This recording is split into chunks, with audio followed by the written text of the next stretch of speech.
privilege to actually invite, in fact, we were telling them that, these are the three, we've had conversations with some very senior bankers and some, I don't know if that's the right word, traditional bankers, large ones, Sumitomo, we've had JP Morgan, Standard Chartered, and now we have some true young digital young banks in the room. So may I first invite Brett Dasgupta, Head of Trade Finance and Cash Management of GXS Bank.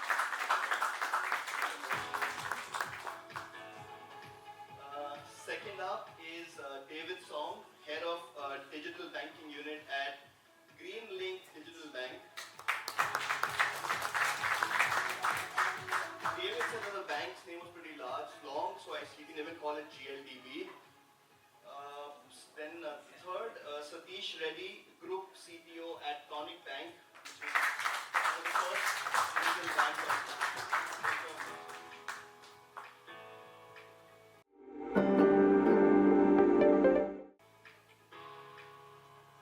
This is going to be a hard one because we've already, in the first two panels, we've discussed so much about AI.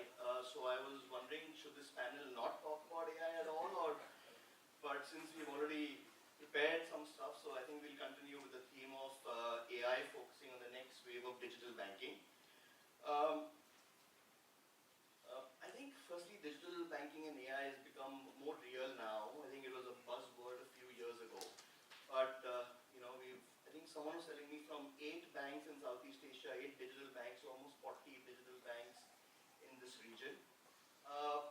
So on that theme, where we unlock the value of AI in digital banking, Brett, my question to you, what are the, keeping in mind, your trade finance and cash management background at GXS, what are some emerging AI use cases, specifically in transaction banking, that you have witnessed, experienced from a customer engagement or operational efficiency, because that's what AI is meant to deliver? Thanks. Hi everyone. Great question, and I think all of us, I've got a good sense of the the pedigree of the audience, so I won't keep it very generic. But whether you're a corporate treasurer or you're an SME owner who is about to make his first international foray to either make an overseas purchase or make an overseas sales, at the end of the day, there are only 3 things that you really care about. Do I have liquidity certainty? Do I have the right amount of money in the right currency, in the right place, at the right time? Have I managed all the risk elements that I need to take care of? And that could be anything from FX risk, interest risk, counterparty risk, regulatory risk, ESG risk, you name it. And third and most importantly, can I really optimize my yield? Is this the best return for the money that I have? Have I optimized my cost of borrowing? Now, already we are seeing, and not just in the digital banks, but also of course in the mainstream banks as well, a lot of scale adoption in each of these areas. If I had to talk about the first point, which is about having liquidity certainty, we're already seeing deep learning models where there is connectivity with real-time data, whether that's ERP data, whether that's your procurement platforms, whether it's interest rates, etc., etc. And people are using that to do fairly advanced, fairly comprehensive cash flow forecasting, which is helping treasurers and business people have data points and having funds available in the right places. And there are fairly powerful triggers that are going to people. You might run out of this amount of money in this place, you have too much money here, why don't you redeploy it, and so on and so forth. Pretty valuable tips with human intervention, very helpful for businesses to optimize that part as well. On the risk management side, again, we all know trade and cash, I heard it in the previous panel as well. Still, no matter what we do, given the complexities involved, still very documentation heavy, whether electronic or manual, still very complex, right? But we are seeing multimodal AI models which are looking at both your structured and unstructured data. So it is able to read through a Swift message, all the contractual documents, all the trade documentation, and very quickly identify any gaps, whether that's an ESG gap, whether it's a compliance gap, whether that's a contractual gap, and flag that a lot earlier. And I know you did say we're all from digital banks, but we all have history with the traditional banks. Personally, for me, 20 years in Standard Chartered as well, a lot of colleagues here. But I think the fact of the matter is, in all of our banks, we do have a lot of controls that we put in place when it comes to trade and cash. Those controls are not all automated, right? even though we know we're supposed to check all of this, even though we have the information pulled out and we're looking at all of that, there are many times trade operations or cash operations would miss a lot of that. I think AI is already embedded and helping solve a lot of those problems, that flagging goes out and you have an audit trail as well, right? And the third piece around value maximization, I think, is also already in play.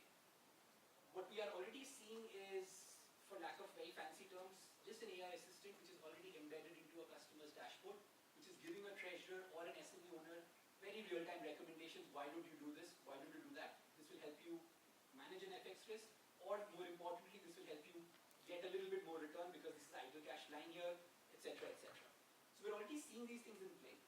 And if we just had to play this forward in a couple of years, I think all of these things are happening in bits and bobs.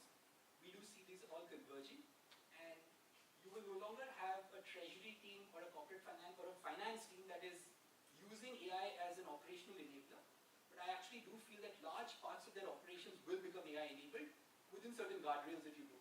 So if your AI is already able to look at, you have slight amounts of excess money lying somewhere, if you define the risk thresholds, it could be allowed to auto sweep into certain pre-agreed asset classes within certain risk amount. If it's a slightly lower amount, straight through. If it's not, it triggers something. But that entire automation is going to happen. Similarly, and more, less cool, but equally painful, is if you picked up that the shipping is going to get delayed by 15 days, and everything in your cycle is going to move, and your FX exposure was only covering you to a certain point, within certain limits, within certain currency pairs, within certain ranges, all of that can pretty automatically get executed, or with a human intervention get triggered. So I do see it coming together in all of those ways. So you are saying that AI is for real even in this trade finance and cash management space, right? I mean, you would have thought more through from a retail digital banking, but you're also saying in this space it's very, very real.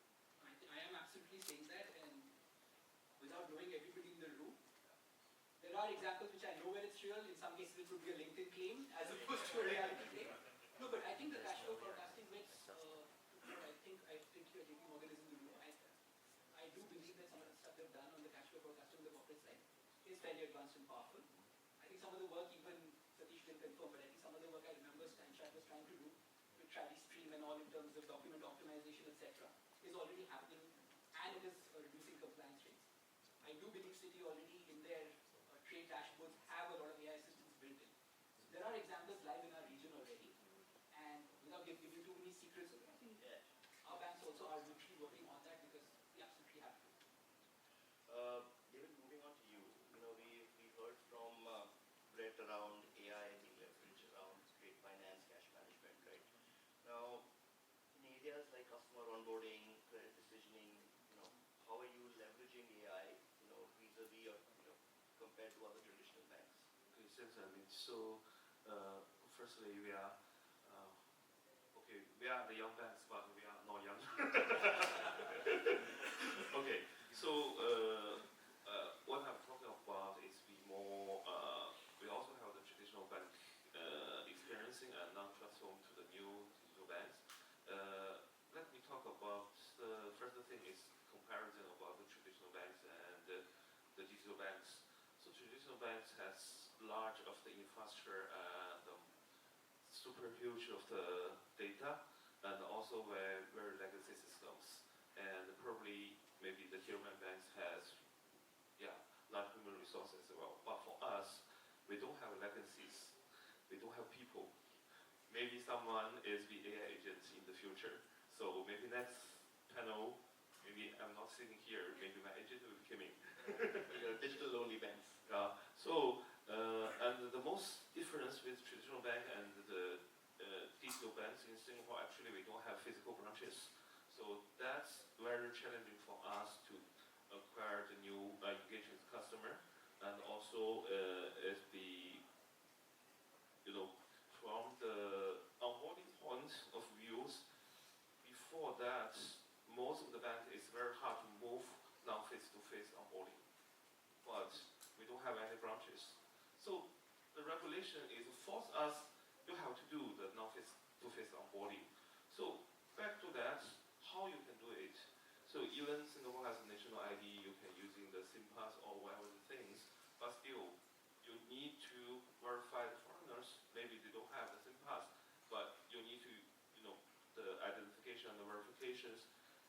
problem here, how you can prevent the defect.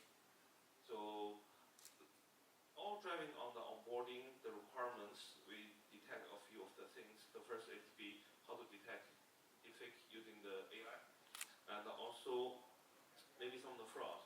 Because we are digital banks, we can banking with the whole globally, and there are a lot of hackers is coming to us, and how we can prevent the fraud. And that part is also the interesting things. We will be using AI, and we don't have the legacies. So back to that, we have the part of the landing or this part. We don't have data. So how you can train your own model, and how you can define all your parameters. So that is very challenging for us. We are trying to using few of the models to doing the macro loans or whatever the things referenced by other models, but the performance is not good. I can share, but only within the room. So we did a lot of the experimenting on different AI use case, but the thing is for digital banks as a very lean team, we are more interested and focusing on automation and some part of the thing to saving the cost and replacing the human works, because we can't recruit mass of the peoples and set up branches. So most of the things is driven by our backs. Maybe it's the requirement or maybe regulations, but anyway, so we are quite business drivers on this, and so far for now, what I can see the AI for the new banks is be just supporting tools at the moment. We are not have very strong AI strategies, like the large banks to moving forward has their own maybe data centers or AI box and train their own model. So it's different views. So we are digital banks, but not so digitalized. We need time. Red, you want to run? Yeah, I just wanted to add one very interesting context, right? I think I don't want to use the word traditional, but in my former bank, and I think in all of mainstream banks, I think there are challenges to AI adoption that we're all aware of. But when you think of digital banks, and if you particularly think of the ones that are operating in Singapore, it's important to contextualize who owns those banks. So GXS Bank is 60% owned by Grab, which is a cloud-first, AI-first company. And that is hard-coded in the culture, that is hard-coded in the infrastructure that they have, and there is access to that. Similarly, Annexed Bank is owned by the Ant Financial Group, which is again exactly very similarly an AI-first, cloud-first, technology-first. So in both of these banks, unlike other departments, tech spend, data spend, analytics spend is actually a much, much bigger part of this overall component than anything else. So culturally, infrastructure-wise, it's very different for us. So there is by default a more strong bias towards the national adoption of AI, number one. Number two, we are late entrants. I know you mentioned 40 plus in the region, but in Singapore we are probably bank number I don't know what and financer number what. If we still go down the route and ask for all the standard documentation that any other traditional bank would ask, it's not really going to fly, right? So what's the second advantage that we have? Some of us have. We have access, within certain restrictions, the entire ecosystem of Grab's data, which covers a large part of Singapore, both on the individual side as well as on the corporate side. Because the merchants who are selling on Grab, their data is also flowing through Grab. And similarly, Singtel, which also touches a large part of the organization. And if you look at other entities, they're similarly owned by fairly large local titans who have large domestic ecosystems. So we are by default partly blessed, partly challenged. Really before data first, AI first in some of our thinking, in some of our approach, in some of our planning also. So it's not so much theory, it's fairly real in that sense. Very interesting if I've got it correct, right? So you said that a lot of this AI stuff, because of your parentage, comes pretty naturally. Whereas what David was also mentioning that some of them are digital bank, but they're not truly digital because of the limited resources, limited people, and the AI strategies get evolving. Right? So within the same ecosystem also we have different kinds of AI adoption level within the financial institutions, right? So moving on to Sateesh. Sateesh, I think I'm just going to make it a bit more. Agentic AI is another word that needs to be addressed, and it's the next evolution of the adoption of AI. So how do you react to the statement, and are there any use cases that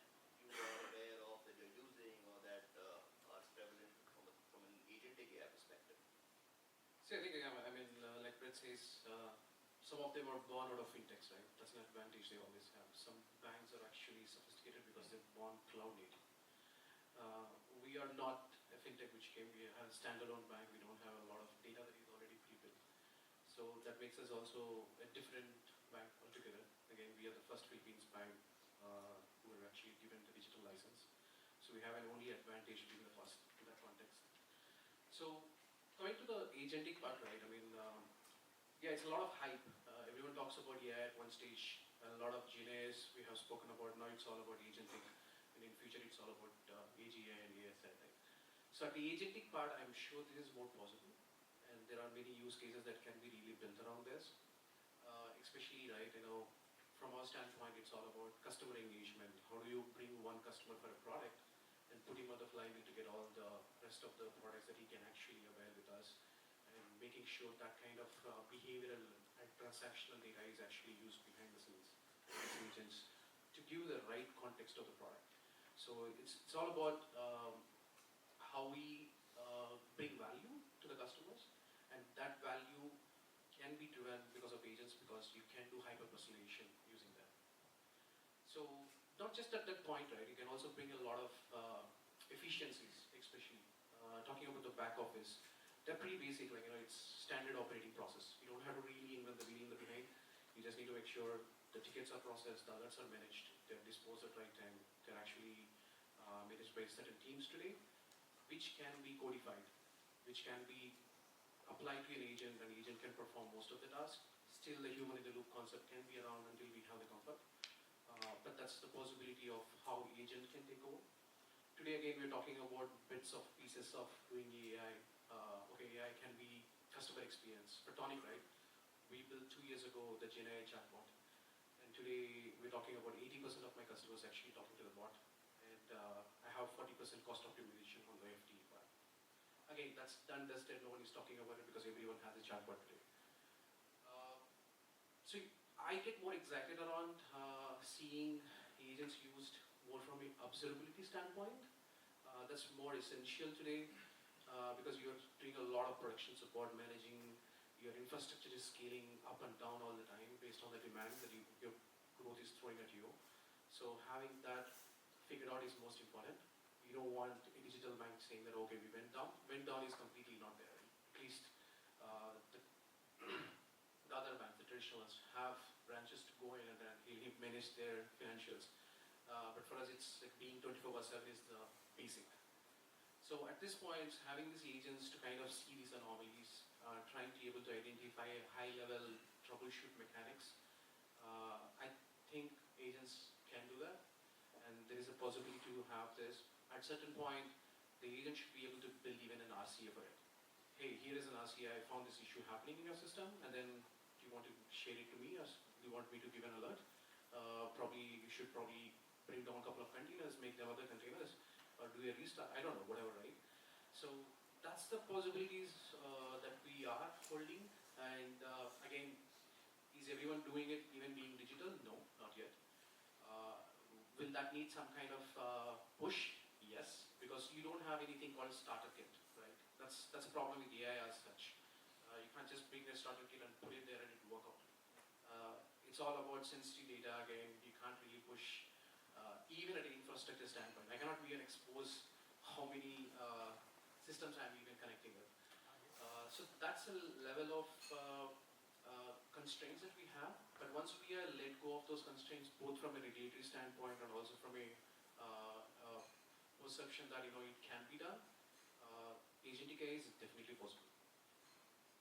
We all spoke about the advantages, the benefits, and the various stages of adoption that we are in about either AI or agentic AI. Right? So now, from an execution standpoint, David, my question to you, while you did speak about limited resources, limited capabilities, people, I know we did speak about some roadblocks, but are there roadblocks that are holding you back from the operationalizing of AI across various areas? Are there roadblocks that you see? Oh, yes, because as a digital bank, so the DNA is that the banks will have technical driven, and also we are more emerging with the new techs. So we are the digital banks going public cloud. So it's pure 100% of public cloud. So it's easy to integrate other AI, suppliers and other things to do. But the thing is, I think some of the challenging is still as small banks, and we need the resources, but it's taking longer times to build up AIs and also find the correct use case, because as a new startup banks, you don't have too much use cases. So I think for this year, the MS has a new initiative on the ThinkPass AI something.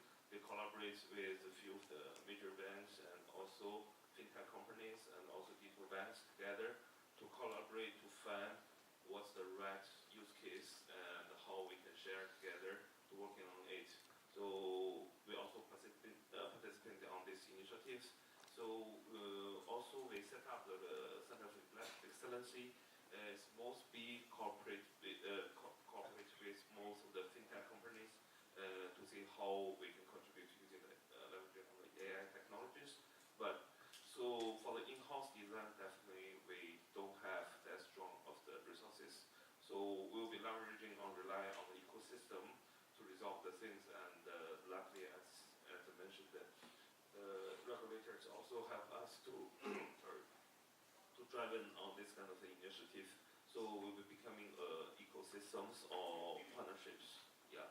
So that can be good support for the digital banks. Right, I think picking up on what David just said, so is explainability of AI becoming, a commercial requirement for banking, or is it just regulatory sort of? No, no, spot on. I think explainability started from regulatory reasons, of course, to be fair, to have no bias, to have accountability. But I think it's very clearly a commercial imperative now, and all the more so if you're a digital bank, where David, there is no RM, there is no branch, there is nobody else, right? They're literally interacting with an app, and the app is talking to them, recommending stuff to them, etc. Unless you're able to not just explain but articulate that in a language they understand, you have a lot of challenges, especially as you move up the curve. And digital banks are differentiating based on recommendations and advice and not just a product push, right? So explainability is absolutely critical. And again, going back to whoever the user is, whether you're a corporate treasurer, you're not really going to bet your overall capital. If you're an SME owner, you're not really going to bet your life savings. And even if you're an individual, you're not really going to bet your savings just based on a recommendation coming from a black box, right? So they're not going to bet on a black box. Explainability is absolutely critical, and in simple human language. To, I think, broadly, explainability, and I did hear it mentioned in the earlier panels, explainability will build trust, and trust will build usage, right? So absolutely critical, no two ways around it.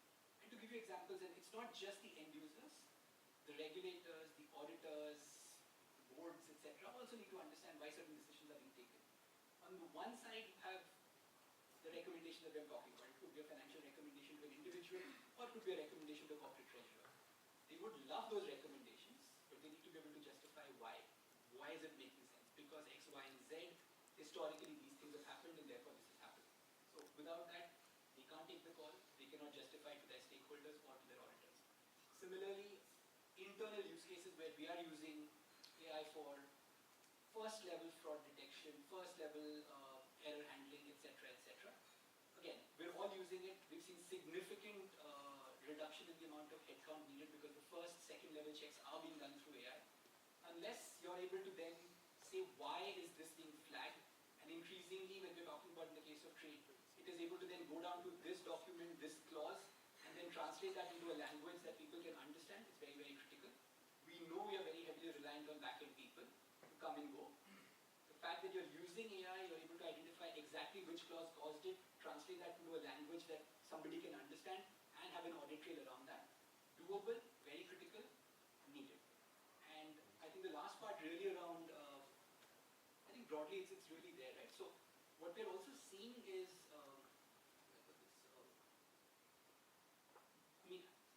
the good news is, and I did again hear this mentioned earlier, so it's all coming together, but we are seeing a lot more models that are coming out which have, a lot of tools coming out which are model agnostic, but have explainability built in. Increasingly, when we start talking to partners and there is a reliance on anything that is black box for them, for us also it's important, and therefore in vendor contracting, in partner contracting, any of those conversations, explainability becomes an important factor because you cannot really outsource any of those decisions or risk to anybody else. So all of those things are coming out. Explainability was, is, and always will be critical. Sateesh, my question to you, again, similar to what I asked David in terms of roadblocks, but what are the biggest barriers you face in deploying AI at scale? Like, so, we've obviously heard about the benefits, advantages, and it's easier. So, what are the roadblocks?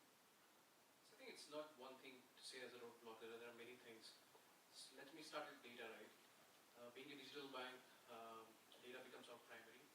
So we collect the data from the day one. The collection of data doesn't solve your AI problem. So you have to make sure it's collected in the right way, and you should be able to augment it in the right way. So today I'm talking about having 30 different vendor systems where my customer data is floating, and I end up the day I'm bringing it to my lake, right? And how do I see it? How do I visualize it? It's just not for one department to see it. It's about everyone across the org to see the same way. So it's about labeling the right data. And Philippines, again, we are in a different situation like the region here. So especially Tonik being the lending-driven bank, for us it's about, are you having enough data to do the risk for the credit, right? So when it comes to that point, today the bureau is still around less than 30% if you have to pull off any customer. So for that, we are thrown into the situation that we have to go through the unconventional way. So that's where we start deploying a lot of alternate data. Go to the telco, go to the different digital footprint, start collecting this information, and then build models around it. So when we are doing this, right, it's all about how do you unify this data? How do you bring this data into a pipeline that can really make into insights, right? So that's a struggle. We also have gone through a lot of struggle initial days. Again, we claim to say that we orchestrate a lot of data, but again, the initial pains were much bigger for us. So having that done, today we are able to build our own proprietary credit risk model. So where we are making decisions using that, and today we have been able to reduce our overall credit risk by 28%. So that's already being driven by the AI search. And again, there's more to come. Today we are, at least in the Philippines, we are dealing about the population who doesn't have a credit history formally. So they're all coming from different sources, and we're talking about the small tickets to medium tickets. So in this context, depending on bureau is not enough. You have to be able to do this alternate data, and having this data back tested properly is also another biggest problem, because you have to do multiple back tests, multiple iterations of it, and that definitely need a lot of resourcing as well. So that's the challenge I can talk about on the data. Second thing is the regulator themselves, right? Regulators are very interested to understand and learn with us. That's where they get excited. So while they're learning, they have too many questions. Sounds random for us, but probably very logical to them. So we had to teach them all the way. So again, they are putting all of the efforts to learn it, but during this whole thing, sometimes when you talk about, hey, I'm doing this device signals, and actually having this footprint data in order to do the predictability, like say how, someone have an iOS phone can have a better credit, not the Android ones. So that sounds very silly, but then those are some of the predictors also, right? You talk about versioning of a device, are you really upgrading it, how many transactions you're doing, it all matters, and how frequently you change your device. A lot of these insights come into play, and then having the success planning and having the model built around it and able to explain that becomes a super challenge. So that's why the regulators are also sometimes not ready yet. I think they will be soon, but at this point, it's still a challenge. And finally, I also think about the people, right? Having the buy-in inside. That's primary. I mean, it's across any different bank. Call it digital. There's a lot of friction to start with, saying especially when it comes to the product and credit risk teams. They don't want it to be the way the AI wants it. They want it to be the proper rules. Let me have the rules, let me have the filters, let me have the strategies built inside the rule engine. So how do we get away from that? How do we really deploy the model where the decision is making the call? So that's where we had our initial pains. But today, after the initial iteration of the model, we went in, and then the progress that we were able to come to this the stage where we claim ourselves the 28% reduce in the risk, is actually making them more excited. So now they are actually demanding for different type of models, not just in the credit part, probably in the other areas as well. So there is always a challenge in the start, but you should start.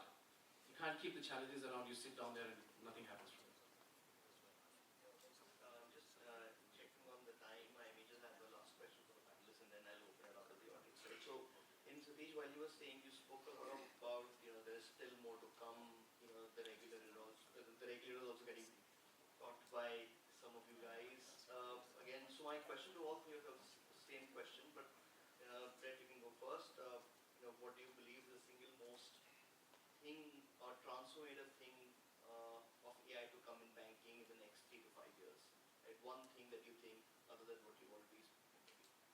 No, sure. Listen, I am an AI optimist, and I actually will just double down on what I said. I actually see a AI-driven corporate treasury or an AI-driven SME finance team coming in the next, I don't know, it could be as early as 12, 24, 36 months. Therefore, my 3 to 5 year projection is we're not that far away from the first AI-driven bank in itself. Now, if I'm a Standard Chartered or a Citi or any of those, that's a very, very different part because of the complexity.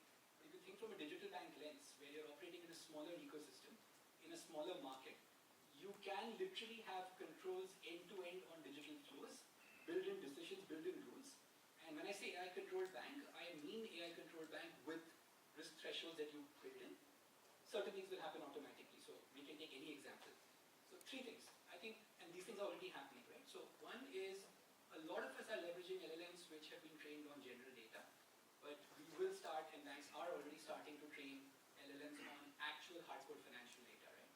5, 10, 15 years of historical transactions, historical documents, customer behavior, corresponding macroeconomic trends that happen.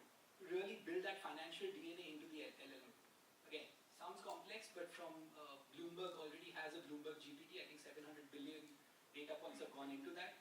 Not yet available to public, but that is one example of where macroeconomic data has been there. So technically, I think within a smaller subset, an AI-driven bank end-to-end is definitely possible. And what really changes is you then move away from capital being the differentiator to context, right? So you now know so much more based on everything that has happened that you can make recommendations which are actually pretty solid. And then, of course, then you can always build in yes, no, controls, above threshold, below threshold, like I keep saying.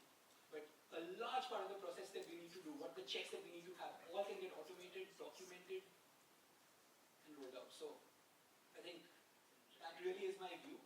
And which is why I think on this side, one of the things I'm trying to really do is up my barista skills. I have a coffee machine at home. So if AI does, if this really does happen and most of us are not needed, and we don't end up on the right side of the curve, at least I'll know how to make good coffee. So.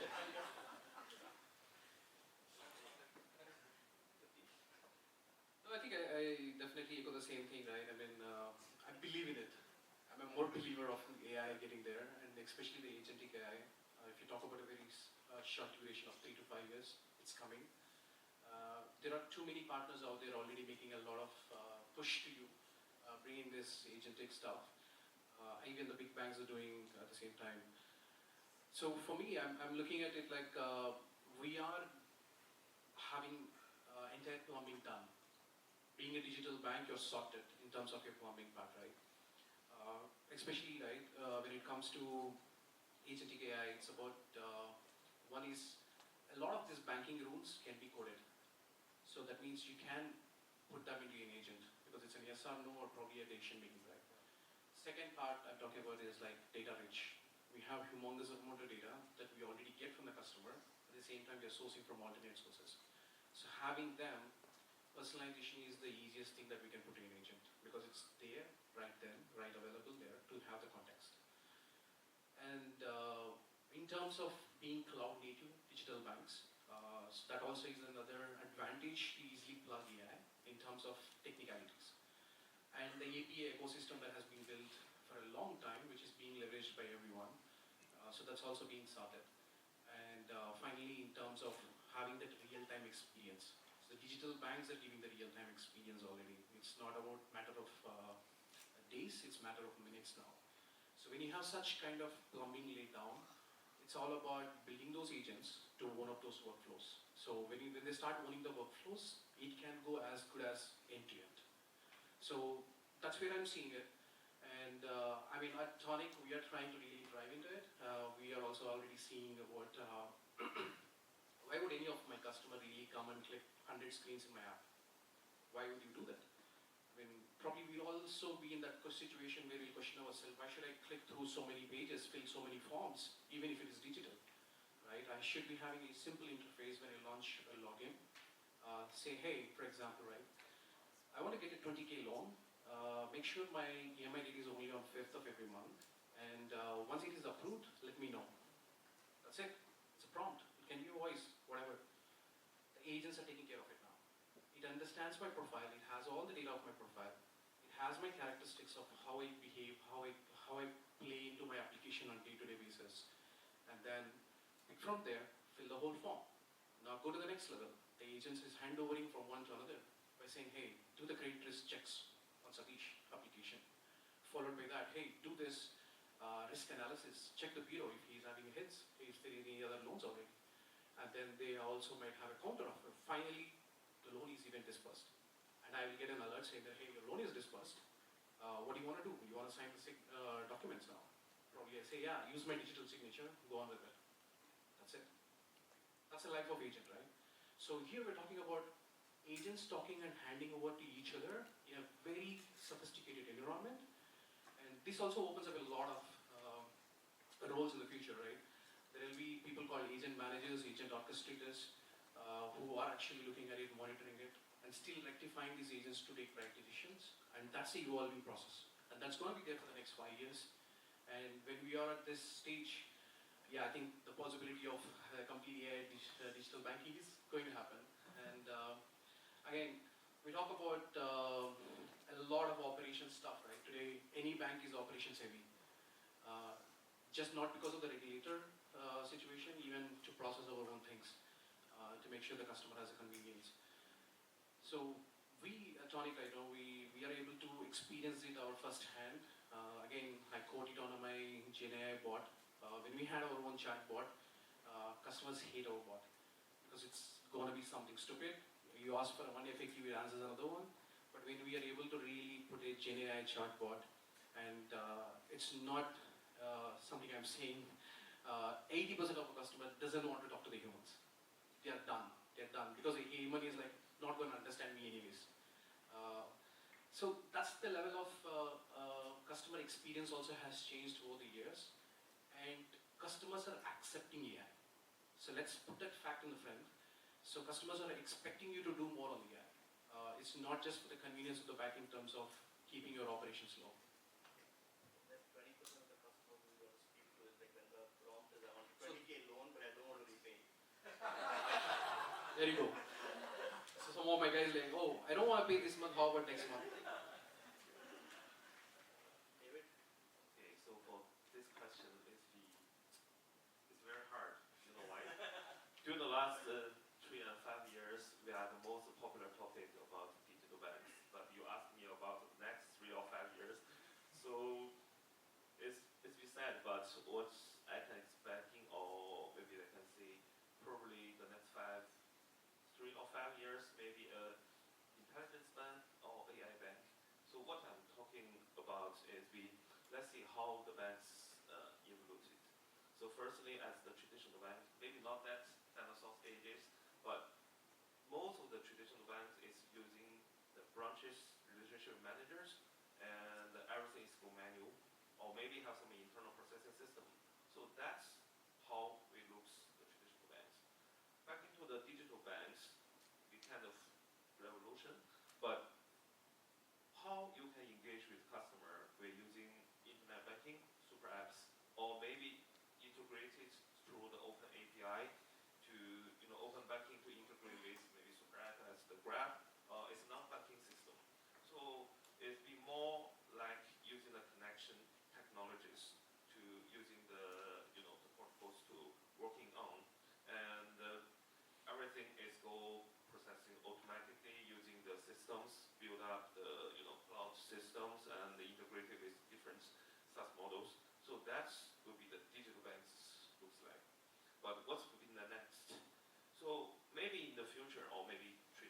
later. As I mentioned, the intelligence bank, probably the contact points with end user will be an AI agent. So you can see from the traditional bank using branches, us, we're using internet or super apps. But in the future, it can be an AI agent. But it's a long way. Why? Because the first thing is, around the whole world, the AI infrastructure is not that strong yet to serving the financial services as purely AI driven. So that's the thing. But back to that, how long you'll be know the ChatGPT?